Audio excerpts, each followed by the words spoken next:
500 বছরের একজন ইবাদত গুজার বান্দা হাসরের ময়দানে আল্লাহর আদালতে দাঁড়ায় যাবে।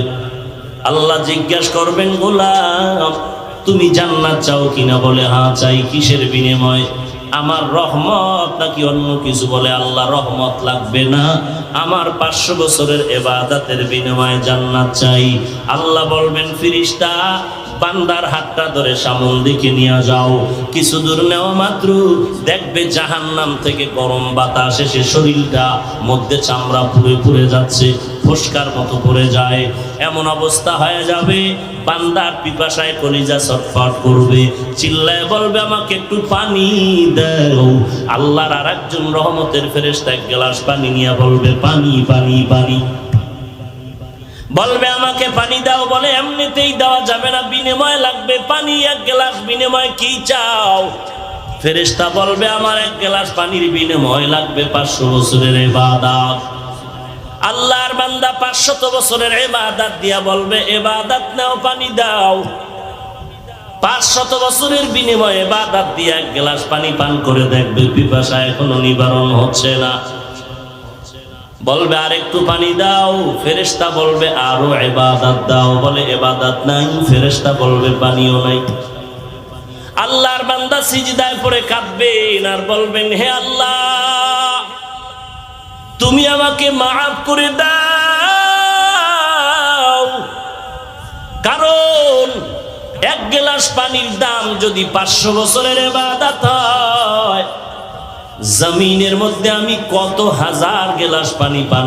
জমে তুঝকো এক নজর। বেশি আমল না ভালো আমল?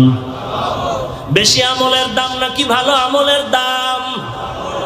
এখন তো জানি না, নামাজও ডেলি পড়ি, রোজাও রাখি, সময় মতো কোরআন পড়ি, আলেম ওলামাদের মহব্বত করি, কিন্তু কোনটা যে ভালো আমল বুঝি না।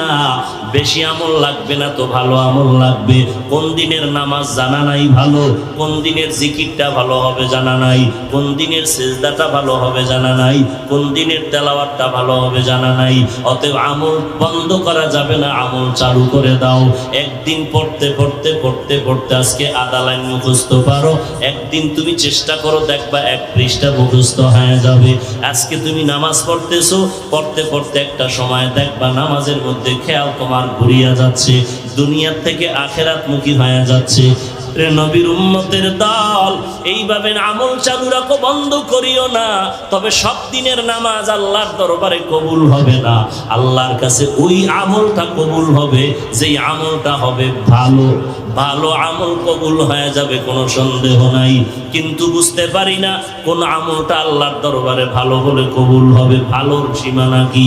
আল্লাহর নবীর সাহাবী মুআয ইবনে জাবাল রাদিয়াল্লাহু তাআলা আনহু, মুফাসসিরিনে কেরামদের মধ্যে আল্লাহর নবীর সাহাবী এই আয়াতের ব্যাখ্যা করতে গিয়ে আল্লাহর নবীর সাহাবী মুআয ইবনে জাবাল রাদিয়াল্লাহু তাআলা আনহু বলেছেন, আল্লাহর দরবারে ওই আমলটা ভালো যেই আমলের মধ্যে 4টা গুণ পাওয়া যাবে।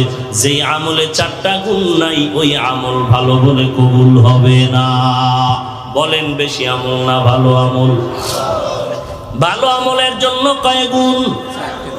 আরো আস্তে করে বলেন। এরে নবীর উম্মতের দল, ভালো আমলের জন্য 4 গুণ।